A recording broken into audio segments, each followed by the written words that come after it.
And the reason I call it the drinker's mind is that it's not just the fact that the habits are there, that the wiring is there for the habit, and that takes a long while for you to get rid of that, the thinking that is involved with, when you stop drinking alcohol, you're still in that thinking, you're still in that dependence mode, you're still going through the ideas that alcohol is offering you something.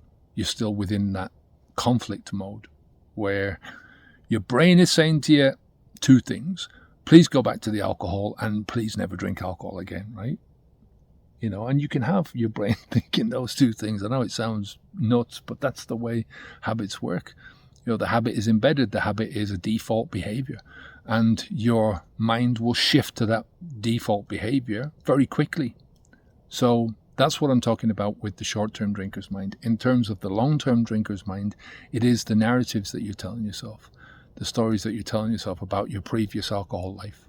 This is why people go to AA 20 years after they've stopped drinking alcohol, or they're still thinking about themselves as, let me put it this way. Why I say they're still in the drinker's mindset is because they still think, there are people who still think that they believe that they are drinkers who can't drink, right? That there is a reason why they can't drink anymore, that there is something inside of them that is broken, that forces them into stopping drinking alcohol. And it's this idea of one drink is too many and 100 drinks is not enough. And they still perpetuate that idea inside their own minds.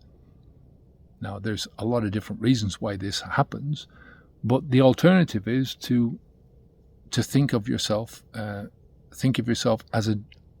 I used to be a drinker, and now I'm a person who won't drink anymore, right? Who refuses to drink anymore. It's my choice never to drink again.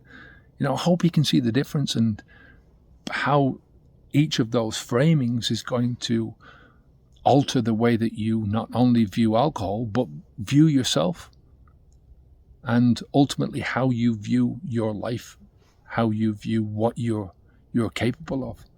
Your life is all about, progress is all about looking at your life through the optics of what is your potential. And you can reduce your potential as well as expand it.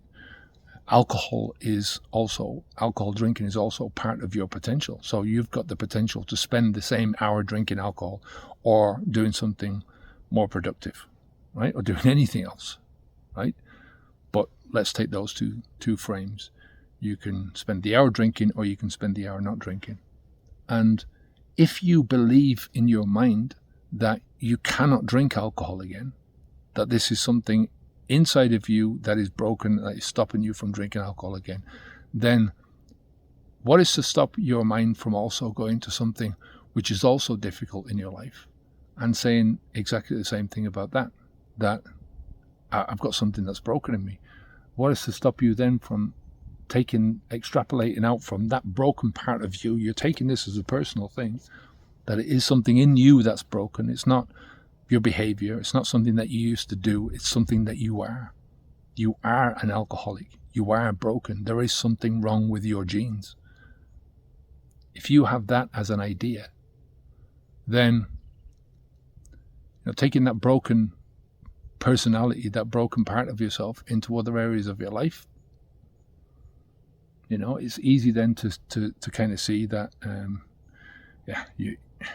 it's not going to end well. You're reducing your own potential, your own idea of potential. I mean, your potential is there, regardless of what you think about it, but it's not the potential that is there for you. It's the potential that is open for you. If you're a drinker, you still have the potential for not drinking, and you have all the potential that is there open to you, from the perspective of a person who doesn't drink, if you get what I mean, right? So all that potential is there. You just have to stop drinking in order to open it up, right?